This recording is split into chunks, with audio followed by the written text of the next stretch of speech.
الحمد لله رب العالمين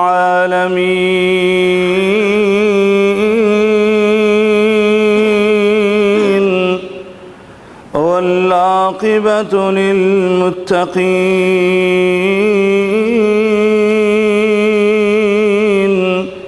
والصلاة والسلام على أشرف الأنبياء والمرسلين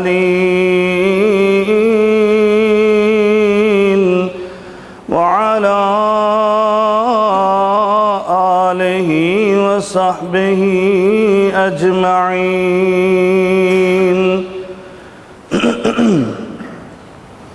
سبحانك لا علم لنا إلا ما علمتنا إنك أنت العليم الحكيم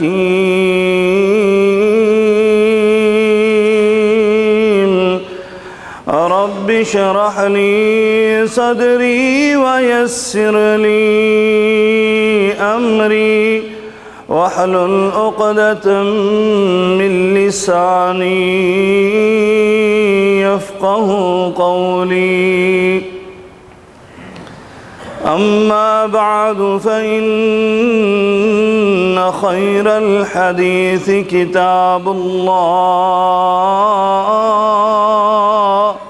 وخير الهدي هدي محمد صلى الله عليه وعلى آله وسلم وشر الأمور محدثاتها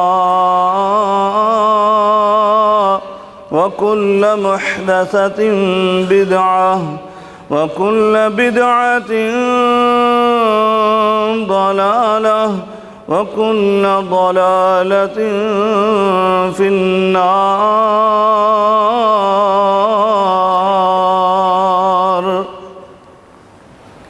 أعوذ بالله السميع العليم من الشيطان الرجيم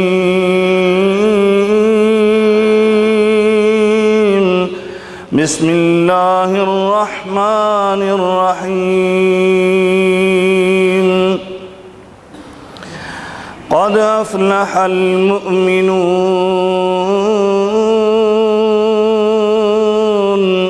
الذين هم في صلاتهم خاشعون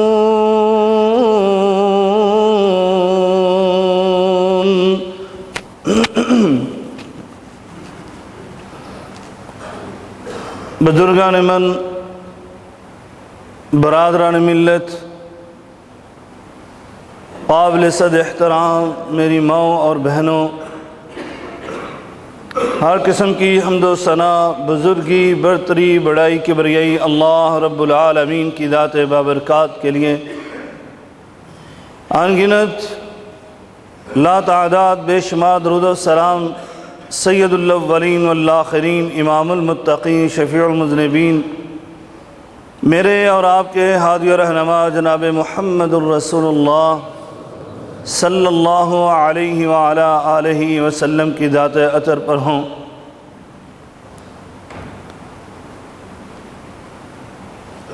بھائیو اور دوستو، ہم سب کے علم میں ہے ارکان اسلام میں سے کلمہ توحید کے بعد سب سے اہم ترین رکن وہ نماز ہے، اور اس کی اہمیت اور فضیلت کے حوالے سے بھی ہم میں سے اکثر مسلمانوں کو یہ علم ہے کہ یہ وہ واحد رکن ہے جس کو اللہ رب العالمین نے فرض کرنے کے لیے اپنے محبوب کو آسمانوں پر بلایا،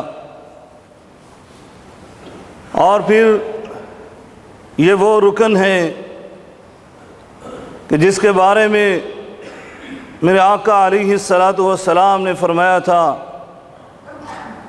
کہ تمہارے تمام اعمال کی قبولیت کا دار و مدار وہ اسی فریضے پر ہے۔ اذا صلحت صلح سائر عملی، اگر یہ فریضہ، یہ آپ کی ڈیوٹی، اس میں آپ پورے اتر گئے تو یقیناً اللہ رب العالمین آپ کی سارے اعمال کی کمیاں کوتاہیاں معاف فرما دے گا۔ وَإِذَا فَسَدَتْ فَسَدَ سَائِرُ عَمَلِ، اگر یہی فریضہ نامکمل نکلا، اگر اسی میں ہم سے کمیاں کوتاہیاں ہوتی رہیں تو یقیناً ہمارے دوسرے اعمال جو ہیں وہ بھی تباہ و برباد ہو سکتے ہیں۔ اسی لیے میرے آقا علیہ الصلاۃ والسلام اس نماز کی بڑی فکر کیا کرتے تھے۔ آپ جاتے ہوئے بھی آپ نے جو آخری وصیت اپنی امت کو کی، آپ فرما رہے تھے الصلاۃ الصلاۃ وما ملکت ایمانکم، اے میرے امتیو نماز کا خیال رکھنا، نماز کا اہتمام کرنا۔ نماز کی اہمیت کے پیش نظر میرے آقا علیہ الصلاۃ والسلام بار بار اس کی تاکید کرتے اور اپنے صحابہ کرام کو نماز سکھایا کرتے تھے۔ سیدنا عمار ابن یاسر رضی اللہ تعالیٰ عنہ ایک حدیث بیان کرتے ہیں، وہ حدیث بڑی اہم ہے کہ میرے آقا علیہ الصلاۃ والسلام کو آپ نے یہ فرماتے ہوئے سنا، نبی کریم صلی اللہ علیہ وسلم نے فرمایا ان الرجل لینصرف وما کتب له الا عشر صلاته تسعها ثمنها سبعها وسدسها خمسها ربعها ثلثها ونصفها، کہ میرے آقا علیہ الصلاۃ والسلام نے فرمایا کہ جو بندے نماز پڑھنے کے لیے مسجد میں آتے ہیں، نماز ادا کرتے ہیں، بعض ایسے لوگ ہوتے ہیں کہ جو نماز پڑھ کر اس کو ادا کر کے واپس جاتے ہیں تو ان کو آدھی نماز کا ثواب ملتا ہے۔ یعنی اگر نماز کے 10 نیکیاں ملتی ہیں تو ان کو 5 نیکیوں کا ثواب ملتا ہے، صرف 5 نیکیاں لے کر جاتے ہیں۔ اور بعض ایسے لوگ ہیں جن کو 1/3 ان کو اس نماز کا حصہ ملتا ہے، اور بعض ان سے بھی کم 1/4 لے کر جاتے ہیں، بعض اس نماز کا 5واں حصہ اجر و ثواب کا لے کر جاتے ہیں، اور بعض 6واں، بعض 7واں، بعض 8واں اور بعض 9واں، اور میرے آقا علیہ الصلاۃ والسلام نے فرمایا بعض لوگوں کو صرف اس نماز کا 10واں حصہ ملتا ہے۔ اور بعض ایسے بد نصیب بھی ہوں گے جو نماز تو پڑھ کر جاتے ہیں لیکن ان کو اس نماز کا 10واں حصہ ملنا بھی بہت دور کی بات، کچھ بھی لے کر نہیں جاتے۔ جیسا کہ میرے آقا علیہ الصلاۃ والسلام کے بارے میں آتا ہے، سیدنا ابو ہریرہ رضی اللہ تعالی عنہ موجود تھے، آپ کہتے ہیں دخل رسول اللہ صلی اللہ علیہ وسلم فی المسجد، میرے آقا مسجد میں داخل ہوئے، ودخل رجل، اور ایک اور آدمی مسجد میں آیا، اس نے آ کر نماز پڑھی اور واپس جانے لگا۔ میرے آقا علیہ الصلاۃ والسلام کو سلام کہا، میرے آقا نے کہا ارجع فصلی فإنک لم تصلی، اے اللہ کے بندے لوٹ جا اور دوبارہ نماز ادا کر، تو نے نماز نہیں پڑھی۔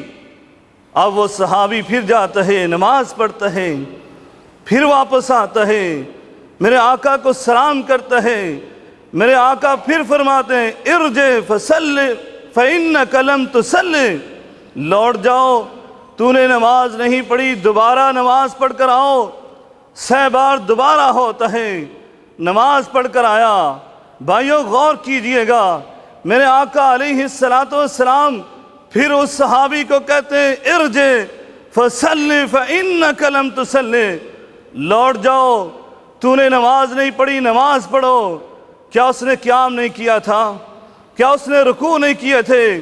کیا اس نے سجدے نہیں کیے تھے؟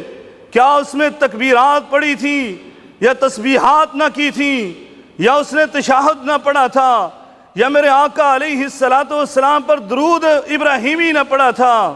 بھائیو، یہ سارے کام اس نے کیے تھے، لیکن میرے آقا علیہ السلام اس کو 3 بار کہتے ہیں ارجع فصل فإنک لم تصلی، لوٹ جاؤ، تو نے نماز نہیں پڑھی، نماز پڑھو۔ حتیٰ کہ وہ مجبور ہو کر کہتا ہے اللہ کے رسول جیسی مجھے نماز آتی تھی میں نے ادا کی، مجھے سکھلا دیجئے۔ میرے آقا علیہ السلام نے اس کو نماز سکھلائی۔ فرمایا جب نماز کے لیے کھڑے ہو جاؤ اللہ اکبر کہو، اور پھر سورہ فاتحہ پڑھو، اور جو قرآن سے تجھے میسر ہو، تمہیں آتا ہو، اس سورت کی تلاوت کرو۔ فرمایا ثم ارکع حتی تطمئن راکعا، پھر رکوع کرو یہاں تک کہ اطمینان ہو جائے۔ ثم ارفع حتی اعتدل قائما، پھر فرمایا تم رکوع سے کھڑے ہو جاؤ یہاں کہ تمہیں اطمینان ہو جائے۔ یعنی اس نے نماز کے اندر اطمینان نہیں تھا، خشوع و خضوع نہیں تھا۔ آج ہم نے چھوٹے چھوٹے مسئلے لے لیے، یہ بھائی ایسے نماز پڑھتا ہے، وہ بھائی ایسے نماز پڑھتا ہے۔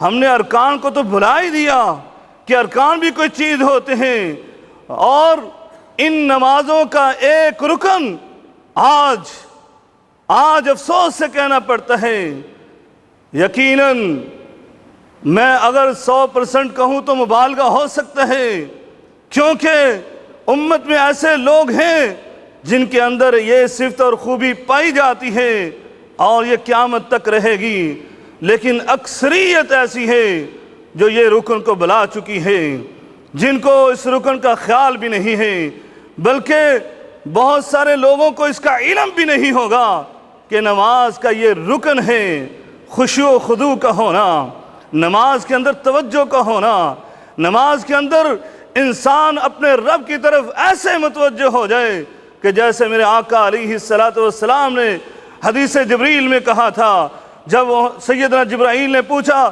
مل احسان یا رسول اللہ، اے اللہ کے رسول احسان کس کو کہتے ہیں؟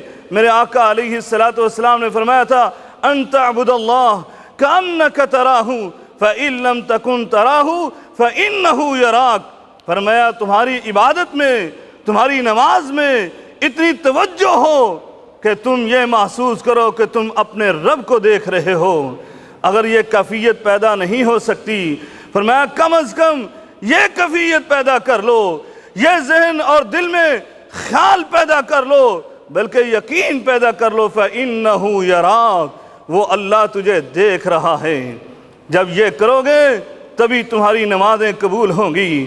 فرمایا یہ خشوع و خضوع نماز کا رکن ہے، اسی لیے سیدنا حذیفہ رضی اللہ تعالیٰ عنہ کے بارے میں آتا ہے، آپ نے ایک آدمی کو نماز پڑھتے ہوئے دیکھا لا یتم رکوعہ ولا سجودہ، کہ وہ رکوع و سجود صحیح معنوں میں نہیں کر رہا تھا۔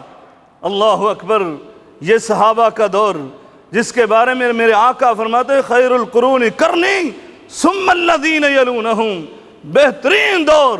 اگر آج سیدنا حذیفہ اس مسجد میں آ جائیں، آج ہمارے دور میں آ جائیں تو پھر کیا ہوگا؟ سیدنا حذیفہ نے دیکھا یہ آدمی جو رکوع و سجود صحیح معنی میں ادا نہیں کر رہا تھا، اس کو دیکھ کر جیسے ہی اس نے نماز پڑھ لی، فلما قضا صلاتہ، نماز کو مکمل کیا تو قال لہ حذیفہ ما صلیتا یا عبداللہ، سیدنا حذیفہ کہتے ہیں اے اللہ کے بندے تو نے نماز نہیں پڑھی۔ ابو وائل جو اس وقت اس مجلس میں موجود تھے وہ کہتے ہیں مجھے تو گمان ہوتا ہے، مجھے ایسے لگتا ہے، مجھے یاد پڑتا ہے کہ سیدنا حذیفہ نے اس کو کہا تھا لو مت علی غیر سنت محمد صلی اللہ علیہ وسلم، اگر تو اس کیفیت میں مر جاتا جو کیفیت تیری تھی، نماز پڑھ رہا تھا لیکن اس کے ارکان پورے نہیں کر رہا تھا، رکوع سجود کا صحیح اہتمام نہیں کر رہا تھا۔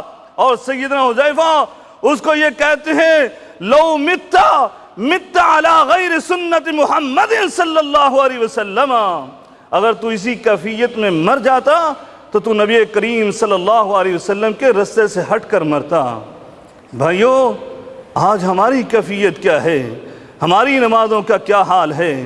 آج تو ساتھی آپ نے بھی دیکھا، میں نے بھی دیکھا، ہمارے بزرگ 60 سال 70 سال ہو گئے نمازیں پڑھتے ہوئے، رکوع سے اٹھتے ہیں سیدھے کھڑے بھی نہیں ہوتے، فوراً سجدے میں چلے جاتے ہیں، سجدے سے اٹھتے ہیں اور جلوس میں پورا صحیح طرح سے بیٹھتے بھی نہیں، فوراً دوسرے سجدے میں چلے جاتے ہیں اور پھر اپنے آپ کو نمازی سمجھتے ہیں۔ نہیں، سیدنا ابو ہریرہ رضی اللہ تعالیٰ عنہ کی روایت کرتا حدیث سنیے اور اپنی نمازوں کی اصلاح کیجیے۔ سیدنا ابو ہریرہ رضی اللہ تعالیٰ عنہ کیا فرماتے ہیں؟ ان الرجل لیصلی 60 سنہ، کہا میرے آقا علیہ السلام نے فرمایا ایک آدمی 1 2 3 4 سال نہیں بلکہ فرمایا پورے 60 برس تک نماز ادا کرتا ہے، وما تقبل له صلاۃ، فرمایا اللہ اس کی نماز کو قبول نہیں کرتا۔ کیوں؟ فرمایا لعلہ یتم رکوعا ولا یتم السجودا، فرمایا ہو سکتا ہے وہ رکوع تو مکمل کر رہا ہے، صحیح معنوں میں ادا کر رہا ہے، ولا یتم السجودا، لیکن وہ سجدہ صحیح طرح سے مکمل طریقے سے ادا نہیں کر رہا۔ فرمایا وَيُتِمُّ السُّجُودَ وَلَا يُتِمُّ الرُّكُوعَ، وہ سجدہ تو مکمل کر رہا ہو لیکن غالباً وہ رکوع پورا نہیں کر رہا۔ فرمایا اس انداز سے 60 سال نمازیں پڑھنے والا اس کی ایک بھی نماز قبول نہیں ہوتی۔ بعض ائمہ سلف نے کہا کہ لوگ 70 سال 60 سال نمازیں ادا کرتے ہیں لیکن جب نتیجہ اور رزلٹ دیکھتے ہیں تو اللہ کے سامنے ایک دفعہ بھی انہوں نے سجدہ نہیں کیا ہوتا۔ کیوں؟ کہ اس سجدے کے جو میرے آقا علیہ السلام نے ارکان بیان کیے وہ ان ارکان پر پورا نہیں اترتا۔ اس لیے فرمایا اپنی نمازوں کو اہتمام سے پڑھا کرو۔ نمازوں کو سیدنا امام احمد بن حنبل رحمت اللہ علیہ فرماتے ہیں یاتی علی الناس زمان، لوگوں پر ایک وقت ایسا آئے گا، ایک زمانہ ایسا آئے گا، فرمایا یصلون وہم لا یصلون، نماز تو پڑھتے ہوں گے ظاہری طور پر، مسجد میں آ کر نماز پڑھتے ہوں گے، لا یصلون، لیکن در حقیقت ان کی نمازیں قبول نہیں ہو رہی تو وہ حقیقت میں نماز نہیں پڑھ رہے ہوں گے، یا وہ نماز تو پڑھنے آتے ہیں لیکن جیسے ہی وہ امام کے پیچھے کھڑے ہوتے ہیں تو ان کے خیالات کے سمندر میں وہ ڈوب جاتے ہیں، خیالات میں چلے جاتے ہیں اور اپنی ساری کہانیاں بنتے رہتے ہیں۔ جیسے ہی امام السلام علیکم ورحمت اللہ کہتے ہیں اس وقت وہ چونکتے ہیں، اوہو میں تو نماز میں تھا، پھر وہ سمجھتے میں نماز پڑھ کر جا رہا ہوں، نمازی ہوں۔ اسی لیے تو بھائیوں آج معاشرے میں اس نماز کے اثرات نظر نہیں آتے کہ قرآن کہتے ان الصلاۃ تنہی عن الفحشاء والمنکر، نماز جو ہے وہ تمہیں بے حیائی سے بھی روکتی ہے، نماز جو ہے وہ تمہیں بہودہ گوئی سے بھی روکتی ہے، نماز جو ہے وہ تمہیں چوری چکاری سے بھی روکتی ہے، نماز جو ہے تمہیں غیبت اور چغلی سے بھی روکتی ہے، نماز جو ہے وہ تو تمہیں ہر برائی سے رکاوٹ بن جاتی ہے۔ لیکن کیسے نمازی ہیں؟ نماز بھی پڑھتے ہیں، جھوٹ بھی بولتے ہیں، نماز بھی پڑھتے ہیں، چغلی بھی کرتے ہیں، نماز بھی پڑھتے ہیں، دھوکہ بھی دیتے ہیں، نماز بھی پڑھتے ہیں، فراڈ بھی کرتے ہیں اور نماز بھی پڑھتے ہیں، قرضے بھی کھا جاتے ہیں، نماز بھی پڑھتے ہیں اور حقوق کو پامال بھی کر دیتے ہیں۔ کیسے نمازی ہیں؟ اس کا مطلب یہی ہے کہ وہ نماز پڑھ رہے ہیں لیکن ظاہری حرکات و سکنات ادا کر رہے ہیں۔ اس نماز کے یہ بنیادی رکن خشوع و خضوع ان کی نمازوں کے اندر نہیں ہے جس کی وجہ سے یہ نماز قبول نہیں ہو رہی۔ اسی لیے ایک اور حدیث میں میرے سیدنا ابو درداء رضی اللہ تعالیٰ عنہ اس خشوع کی اہمیت کو بیان کرتے ہوئے فرماتے ہیں کہ نبی کریم صلی اللہ علیہ وسلم نے فرمایا اول شیئن، اس خشوع کی اہمیت کو جانیے، ہماری امت میں سے ایک سب سے پہلے اٹھائی جانے والی خیر اور بلائیوں میں سے ایک یہ بلائی اور اچھائی، وہ یہی صفت اور خوبی ہیں۔ میرے آقا علیہ السلام فرماتے ہیں اول شیئن یرفع من هذه الامہ الخشوع، فرمایا میری امت میں سے سب سے پہلے اٹھائی جانے والی خوبی، سب سے پہلے اٹھائی جانے والی ان کی صفت اور وہ خوبی، فرمایا وہ کیا ہے؟ الخشوع، نماز کا خشوع و خضوع ہے، وہ اٹھا لیا جائے گا۔ حتی لا ترا فیہا خاشعا، یہاں تک کہ آپ دیکھیں گے اس امت میں ایک بھی آدمی ایسا نہیں ہوگا جس کے اندر خشوع و خضوع ہو۔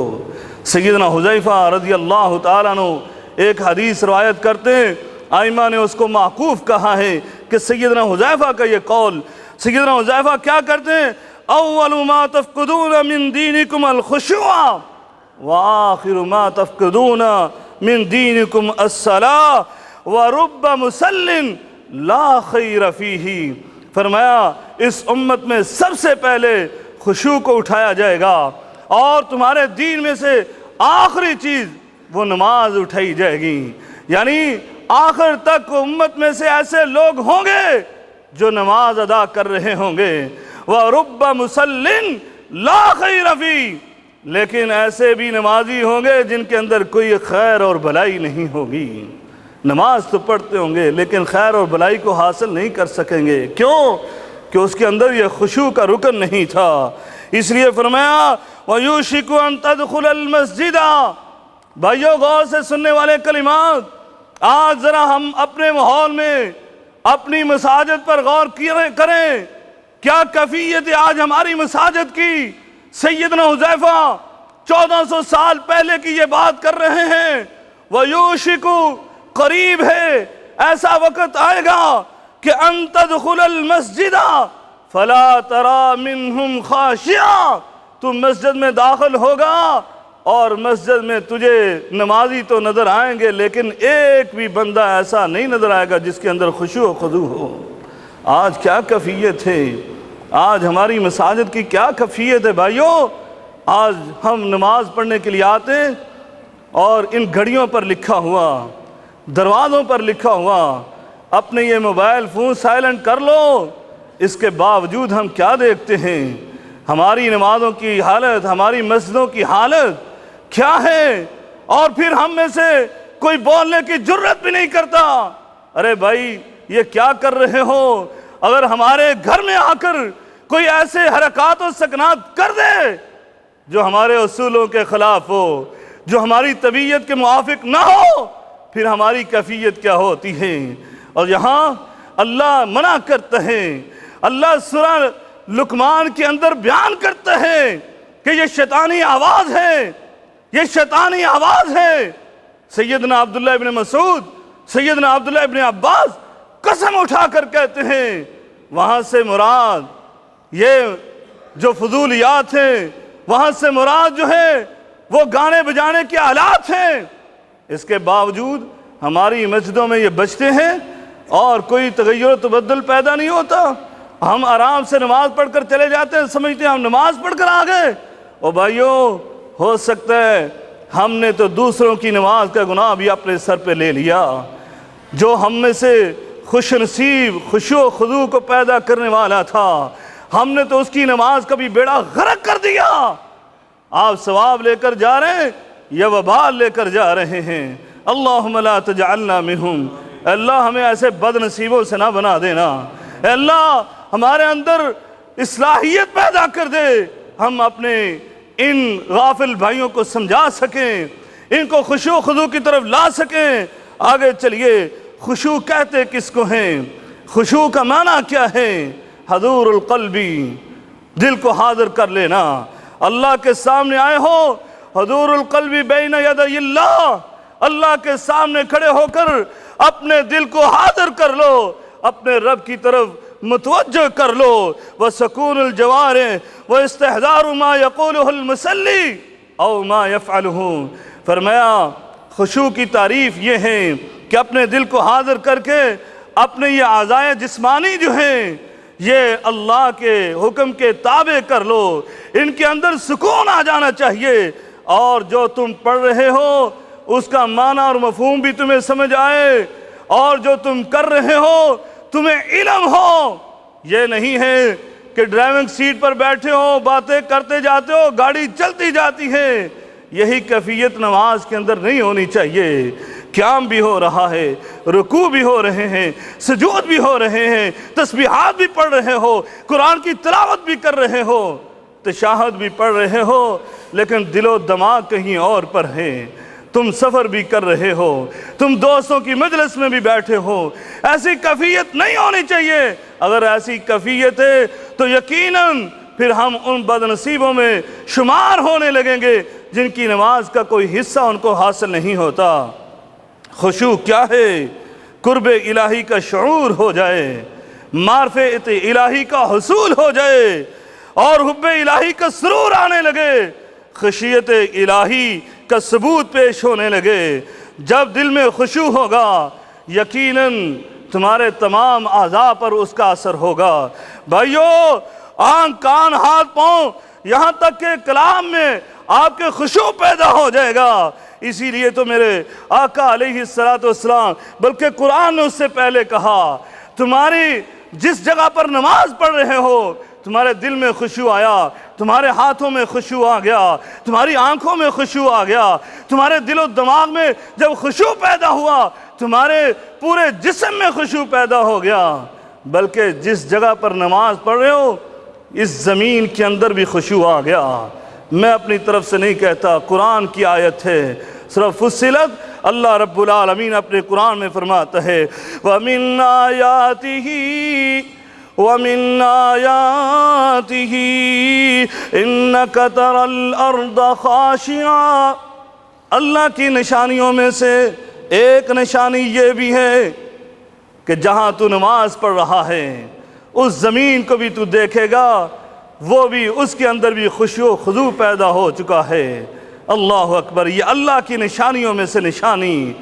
اور پھر میرے آقا علیہ السلام اسی لیے کہا کرتے تھے، یہ دعا پڑھا کرتے، اللہم لک رکعت، اے اللہ میں یہ رکوع کرنے لگا تو صرف اور صرف تیرے لیے کرنے لگا، وَبِكَ آمَنْتُ، میں تجھ پر ایمان لے آیا، وَلَكَ أَسْلَمْتُ، میں تیرا مطیع اور فرما بردار ہو گیا، خَشَعَ لَكَ سَمْعِي، اے اللہ میرے کان یہ تیرے لیے خشوع و خضوع پیدا کر رہے ہیں، وَبَصَرِي، میری آنکھوں میں تیرا خشوع و خضوع پیدا ہو گیا، اے اللہ، وَمُخِّي، میرے تو دل و دماغ میں تیرا خشوع پیدا ہو گیا، وَعَزْمِي، اور میری تو ہڈیوں میں تیرا خشوع و خضوع پیدا ہو گیا، وَعَصَبِي، میرے تو لو میں تیرا خشوع و خضوع پیدا ہو گیا۔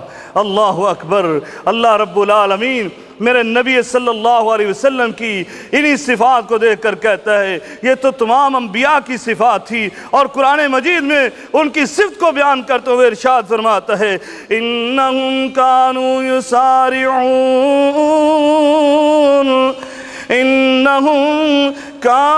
یسارعون فی الخیرات ویدعوننا رغبا